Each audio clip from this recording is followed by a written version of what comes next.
सबसे पहले स्वास्थ्य कैसा है आपका? थोड़ा सुधार है स्वास्थ्य। कहाँ कहाँ चोटें आई हैं आपको? अभी जो रिपोर्ट एक्सरे की रिपोर्ट आई है, थोड़ा शोल्डर इंजरी है। तो अभी 2 बजे डॉक्टर आएंगे, तो उसके बाद उनके जो भी आगे का दिशा निर्देश होगा वही तैयार करेंगे कि ऑपरेट के तरीके से करना है, या अगर हल्की फुल्की होगी तो मरहम पट्टी करके अपनी जो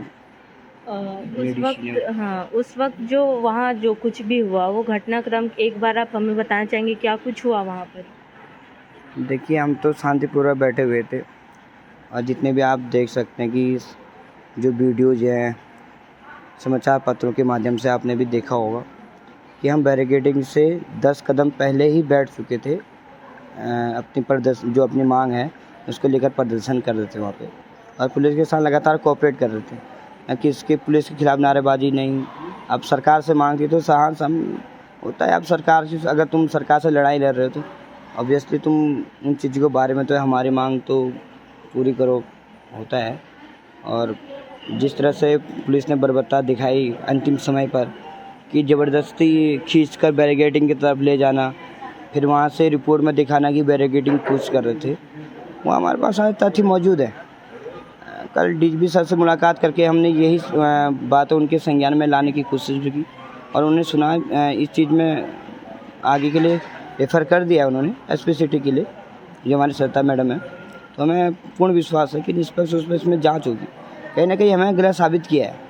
जो लोग कोरोना के समय में सरकार के साथ कंधा से कंधा मिलाने वाले लोग थे, वो पुलिसकर्मी और स्वास्थ्य विभाग ही था। कहीं ना कहीं पुलिस को भी इशारों में नचाया गया है। वो सरकारी नचा सकती है, अब पुलिस तो खुद नाच नहीं सकती ना किसी के इशारों पे। तो कहीं ना कहीं सरकार के द्वारा उनको कहा गया कि इस तरह से नहीं, तुम लाठी चार्ज मत करो, धक्का मुक्के से मारो, इनको ऐसा मारो, प्रताड़ित करो, बर्बरता दिखाओ। कहीं ना कहीं अब उनको शायद ये पता नहीं था कि जो वीडियोज़ है वायरल हो जाएंगी और सबके सम्मुख आ जाएंगी, क्योंकि हमारे जो साथी है उन्होंने वीडियोज़ बनाई। तो कहीं ना कहीं पता था कि अंदेशा हमें पहले था कि कहीं ना बर्बरता दिखाई जाएगी, इसलिए हम 10 कदम पहले ही बैठ चुके थे सड़कों पे, और वो हमारा राइट मांग है। आपका कहना है 10 कदम पहले आप दूर बैठे हुए थे और अपना धरना प्रदर्शन, अगर आपका कहना है कि शांति से कर रहे थे, फिर अचानक ऐसा क्या हुआ कि पुलिस को ये कदम उठाना पड़ा? ये तो ऑर्डर आया होगा, मे बी जो मुझे लगता है ऑर्डर आया होगा किसी मंत्री या कोई सीएम का ऑर्डर आया होगा कि हटाओ इनको, कि हमारे उसमें अब ज़्यादा हो रहा है, इनका तो इंटरफियर ज़्यादा हो रहा, हटाओ। और ये दिखा जाए कि ये परेशान हो रही जनता। मैं तो ये बोलूँगा, जब पुलिस महकमा धरने पे बैठा हुआ था 7-8 दिन, दब इनका धरना चला था लगातार, तब तो परेशानी नहीं हुई जनता को। जब हमारे भाई जो योद्धाओं ने कोरोना के समय में सरकार के साथ कंधा मिलाया था, अब उनके साथ ऐसा बदसलूकी यही पुलिस वाले करे तो फिर फ़ायदा क्या है ना? तब तो मित्रता, सेवा और सुरक्षा की बात करती है। अपनी मित्रता देख दी होगी वीडियोज़ में, किस तरह से लात घुसे, गाली गलौज कर रहे हैं। सेवा तो आप फिर उसमें अंदाज़ा लगा सकें क्या सेवा की है। जो लात मारे उन्होंने पेटों में, जो मुक्के मारे हैं, वो ऐसी सेवा थोड़ा की जाती है। और सुरक्षा की रही बात, महिलाओं के साथ गाली गलौज, महिलाओं के पेट में चढ़ के मारना, घसीटते हुए ले जाना। अगर एक महिला पे 8-10 पुलिसकर्मी लगे हैं, जेंट्स पुलिस उन पे हाथ उठा रही है, तो ये कौन सी सुरक्षा है? महिलाओं की सुरक्षा की बात करती है, कौन सी सुरक्षा है? ये तो सवाल खड़े होते हैं, सरकार पे कौन सी सुरक्षा है? तो कहीं ना कहीं अगर विगत जब हमारे पुलिसकर्मी धरने पे थे, सरकार ने नरम रवैया अपनाया था उनके साथ, तो हमारे साथ ऐसी बर्बरता क्यों? वही पुलिस महकमा जब धरने में था तो उनके साथ नरमता से व्यवहार की गई, जब हमारी बात आई तो वही पुलिस वालों ने हमारे साथ बर्बरता। तो ये दोगलापन हो गया ना। कोविड के समय तो पुलिसकर्मी और स्वास्थ्यकर्मी उनके साथ कंधे से कंधा मिला के खड़े हुए थे, ना उनकी बात मानी ना हमारी बात मानी। उनको यह है कि शांतिपूर्वक उठा दिया, हमारे साथ बर्बरता की गई। उनके घर वाले भी थे। मैं तो बोलता हूँ, अगर पुलिस महकमा ही है, कोई वहाँ पर फीमेल हमारे साथ लगाई होती है, क्या बोलते हैं, महिला पुलिस, कोई उनका ऊपर अगर प्रेग्नेंट लेडी के ऊपर चढ़ के जाए तो हमारे ऊपर कितने केस दर्ज करते, हज़ारों मुकदमे दर्ज हो जाते। अब जब हमारी बार आई, हमारे लोगों के साथ उन्होंने ऐसा अन्याय किया, तो अब क्यों सोई है सरकार? प्रेग्नेंट लेडी आप जैसे आपके साथी में आपने जैसे बताया कोई प्रेग्नेंट लेडी थी, कितने महीने की प्रेग्नेंट थी? 2 माह की प्रेग्नेंट है, 2 माह अभी होने वाले हैं उनको, 2 माह की प्रेग्नेंट। और रही बात एक और, जब उनको अस्पताल के लिए रेफ़र किया गया, सबसे पहले तो दून अस्पताल ने मना कर दिया कि हमारे पास सुविधा नहीं है और तुम लोग धरने वाले हो तो हम धरने वालों को देंगे नहीं। ये दून हॉस्पिटल ने कहा है। ये दून अस्पताल ने कहा गया, ये दून अस्पताल से ये आया ऑर्डर कि आप धरने वाले हो। मैं तो पूछता हूँ, जब हमारे जो सीएमएस सर है, एमएस सर है और प्रचार सर है, अगर वो धरने पे बैठे होते अपनी मांग को लेकर, उनके साथ ऐसा व्यवहार किया जाता, उनके बीवी बच्चों को ऐसे पेट पे लात मारी जाती, अगर वो यहाँ एडमिट होने के लिए आते तो जाते कहाँ? अब अगर इसको धरने की नज़र से ना देखे ना, इसको इंसानियत की नज़र से देखे। जब कोविड का समय था तो सबको तुमने घर से बाहर बुलाया कि हमारी मदद करो, हमारे अस्पताल की मदद करो, लोगों की मदद करो। जब समय बीत गया, जब कोविड निकल गया, मतलब से मतलब कि हम जानते नहीं आप कौन हो, ये तो गलत है ना। कहीं ना कहीं इंसानियत का फ़र्ज़ तो निभाना चाहिए इंसान को, तब तो इंसान कहलाता है। अब जानवरों की तरह सलूक करोगे तो फिर वो अगर आने वाले समय में अगर हम अगर वो यहाँ पे अगर ऐसा ना हो कि उनकी अगर ऐसी नौबत आती है तो हम भी तो हाथ पांव खड़े कर देंगे कि हमारे बस की बात नहीं है, आप कर लो इलाज जहाँ करना है।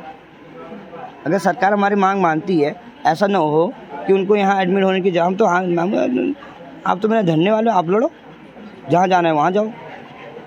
और आपके साथी जो हैं, इसमें कितनों को चोटें आई हैं? काफ़ी ऐसे सुनने में आया कि हाथ भी टूट गए किसी के, महिलाओं के।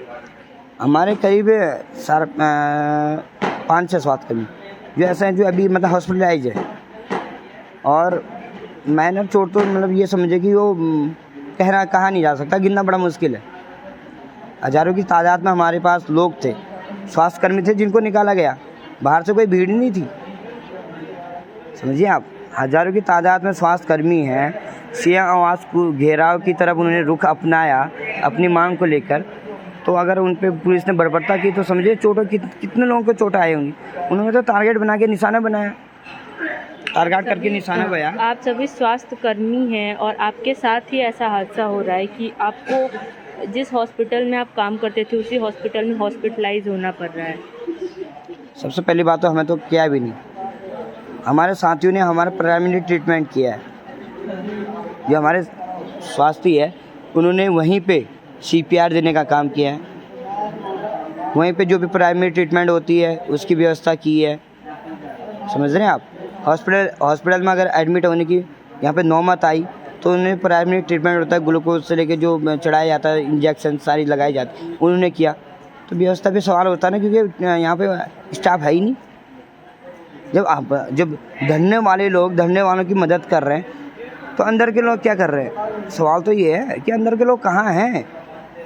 सवाल तो सबसे बड़ा ये है कि अंदर वाले लोग कहाँ हैं, जो स्टाफ की पूरी वो बताते हैं कि हमारे पास स्टाफ पूरा है, वो कहाँ है अभी स्टाफ? सबसे बड़ा सवाल तो यही है।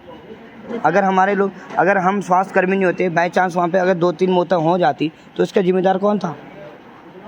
जो अभी हमारी जो महिला साथी है जो प्रेग्नेंट है 2 माह की, ना हो बाई चांस अगर कुछ हो जाता है तो ये इसके जिम्मेदार कौन है? अब पुलिस महिला उसमें पैर पड़ा है। प्रॉपर ट्रीटमेंट हुआ जो प्रेग्नेंट थी? अभी वहाँ पे कुछ इलाज नहीं हुआ, उनको तो प्राइवेट खुद अपनी जो प्राइवेट ट्रीटमेंट है वो प्राइवेट से ले रहे हैं। समझिए आप कि उसमें दबाव किसका है।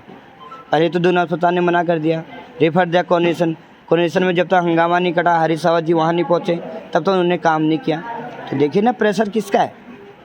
या तो साफ तौर पे बोल दिया कि इनका मेडिकल बनवाई ना, इनको एडमिट करवाई ना, जैसे जिस हालत में मरने दो इनको, जिस हालत में ये गए हैं। या वही है ना कि यहाँ हमारे जो प्रचार है वो भी शामिल है इसमें भी जांच होनी, निष्पक्ष रूप से जांच होनी चाहिए, उनके खिलाफ भी जांच होनी चाहिए। मैं तो ये मांग करता हूँ, अगर इसमें दोषी पाए जाते हैं तो अभी जांच होनी चाहिए, क्योंकि हैं दोषी हैं, इसमें दोषी हैं, मैं तो मानूंगा। उनके बच्चे भी हैं, हम उनके बच्चे हैं अभी भी, कि कोरोना में काम किया। जितने भी सारे हमारे जो भी एक हमने यूनिट की तरह काम किया पूरे अस्पतालों में, सभी कर्मचारियों ने, जो एक सहानुभूति होती है वो हमारे प्रिंसिपल सर को मिली है। सभी लोगों ने जो सरकार ने दिया है वो उनको दिया।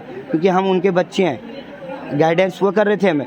अब ऐन मौके पे वो हाथ पांव खड़ा कर रहे तो कहीं ना कहीं ये तो फिर मिली जुली वो है कि यहाँ भी वो कर रहे हो और वहाँ भी तुम ऐसा करो, अपने बच्चों को नहीं पूछ रहे हो। मैं तो बोलता हूँ कि ऐसा हो ही ना, अगर उनके बच्चों में कुछ होता है, ऐसा ना हो, कुछ होता है, उनको ऐसा करने की ज़रूरत पड़े तो देखिए ना, इंसानियत का फ़र्ज़ है, इंसानियत का फ़र्ज़ कहाँ अदा होता है ये बताइए ना आप। इंसानियत तो दिखानी चाहिए। आप सोचिए, अगर हम तो हज़ारों की तादाद में वहाँ पे इकट्ठे हो रखे थे स्वास्थ्यकर्मी, और वहाँ पे पुलिस कर्मचारी सिर्फ 40-50 थे, हम चाहते बर्बरता दिखा सकते थे। जब हमने अपना कोट पहना, वर्दी पहनी है हमने, सफ़ेद कोट शांति का प्रतीक है, और हमें अपना जो प्रोसेस है वो करने का अधिकार भी है। हमने हम लीगल तरीके से गए हैं उसमें, तो उन्होंने बोला कि हाँ तुम तो ये क्या होता है, ऐसा कर रहे हो, वैसा हमारे साथ ऐसा सलूक कर रहे, आरोप खुद हम पे लगा रहे। तो सोचिए, अगर हम उस चीज़ में उतर जाते तो इंसानियत कहाँ रहती। हम तो हाथ जोड़ के, अभी भी बोल रहे हैं, हाथ जोड़ के वहाँ पे बैठे हुए थे कि मत करो मत करो मत करो। अगर दोनों तरफ से अगर भिड़ंत होती है तो क्या जबरदस्त से भिड़ंत, तो ये सबको पता है। जैसा कि आप आरोप लगा रहे हैं कि जो महिलाएं आपके साथ थी, उनके साथ जो जेंट्स पुलिस है, उन लोगों ने भी मतलब जोर ज़बरदस्ती करना। हाँ, मैं तो बोलता हूँ गाली गलौज की है, माँ बहन जो मुँह से गालियाँ आती सब गाली बकी उन्होंने। वो तो हमारे पास वीडियोज़ है, हम उनको पब्लिकली नहीं कहना चाहते क्योंकि हम डीजीपी सर से मुलाकात की है। उन्होंने बोला कि जांच होगी, निष्पक्ष जांच होगी, और हमने संज्ञान ले लिया और उन्हें रेफ़र कर दिया एसपी सिटी को। हम तो पूरा मांग करेंगे कि अगर उनकी माँ, अगर घर में भी उनकी माँ बहन है, अगर कोई उनको गाली गलौज करता है, वो थप्पड़ मार के या कुछ करके देख सकते हैं आप कि कभी अगर ऐसा इंसिडेंट होता है तो अपनी कार्रवाई कर शुरू कर देते। जब हमारी बारी आ रही है तो मैं इग्नोर, तो ये तो है नहीं ना कि यार मित्रता, सेवा और सुरक्षा, तो कहाँ है वो तीनों चीज़। न मित्रता रही, न सेवा रही, न सुरक्षा रही। महिलाओं के पेट में लात मार दी, गाली गलौज तुमने शुरू कर दी, और सेवा तो दिखी गई थी। 108 जब हमारे लड़कों ने फ़ोन किया तब 108 वहाँ पे आई है। सोचिए ना, तो बर्बरता इसी को तो बोलते हैं। तो छोड़ दिया उन्होंने हालत में। जब वहाँ बेहोश होने लगे लोग, हाथ टूटने लगे, हाथ तोड़े, पैर में जब लात मारी तो वो अपने आप ऑटोमेटिक साइड हो गए, बोल रहे सॉरी सॉरी सॉरी। ये कौन सा तरीका है? पहले मार दो फिर सॉरी बोल दो। बाई चांस कोई अगर वहाँ पे कैजुअलिटी होती तो इसकी जिम्मेदारी लेते पुलिस? नहीं लेती, बोलते ये तो आपस में भिड़े, मार दिया। जैसे उन्होंने बोला कि बैरिकेडिंग की तरफ कूद रहा था, ये तो कोई भी इल्ज़ाम लगा सकते हैं ना, इल्ज़ाम लगा सकते हैं किसी पे, क्योंकि पुलिस है वो और हम जनता हैं। अब जब एक डॉक्टर का ट्रांसफ़र 1 घंटे में हो सकता है, एक डॉक्टर का ट्रांसफ़र आधे घंटे में रुक सकता है, तो हम तो कर्मचारी हैं, हमारे कौन पूछेगा? हमें तो कोई पूछता नहीं है, हम तो छोटे कर्मचारी है ना। तो वही चीज़ है। अब पुलिस से ये आरोप लगा रहे, बैरिकेडिंग तोड़ने की कोशिश की, इन्होंने उत्पात मचाया। अभी अगर वीडियो वायरल होंगे तो आप देखिएगा, उसमें अगर हमारी जो वीडियोज़ है उसमें देखिएगा, आपको दिखाएंगे अभी साथी लोग, देखना उसमें कि हम कितने शांतिपूर्वक तरीके से बैठे हुए हैं। जबरन उठाया गया, बैरिकेडिंग की तरफ ले जाया गया, वहाँ पे बैरिकेडिंग में जबकि मारी गई, वो भी अलायू के लोगों ने मारा, उनको कोई अथॉरिटी नहीं है, अलायू के लोगों ने मारा गया बैरिकेडिंग में। सर समझे ना, कहाँ की पुलिस और कहाँ के सुरक्षा और कहाँ की सेवा, कहाँ की मित्रता। हमारे पास पूरे सबूत के साथ हम अब जो राइट है, अब हम बोले हम खुद राइट है, हम लीगल हैं, अभी भी इलीगल काम नहीं किया हमने, लीगल है, इसलिए हम अभी भी निष्पक्ष रूप से जांच करने की मांग कर रहे हैं। अगर हम गलत होते हम कभी ये कदम नहीं उठाते। निष्पक्ष जांच के लिए और क्या ठोस कदम उठाने वाले?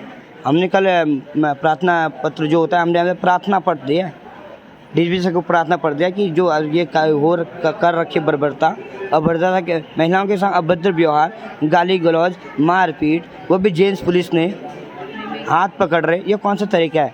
हमने तो किसी महिला पुलिस का हाथ नहीं पकड़ा, जेंट्स पुलिस कैसे पकड़ रही है महिलाओं का हाथ? कौन सी अथॉरिटी है बताइए ना? सुरक्षा कहाँ रहेगी? सुरक्षा की बात आती, कहाँ सुरक्षा रहेगी? थप्पड़ मार रहे, ये कौन सा तरीका थप्पड़ मारने का? कहीं किसी ने तो ऑर्डर दिया नहीं थप्पड़ मारो और भगाओ इनको। और जब तक देखिएगा कोई लॉ नहीं बना है कि आप पकड़ो और थप्पड़ मार दो सीधे, तो ये कानून व्यवस्था पे सवाल उठते हैं, सबसे प्रदेश की कानून व्यवस्था पे।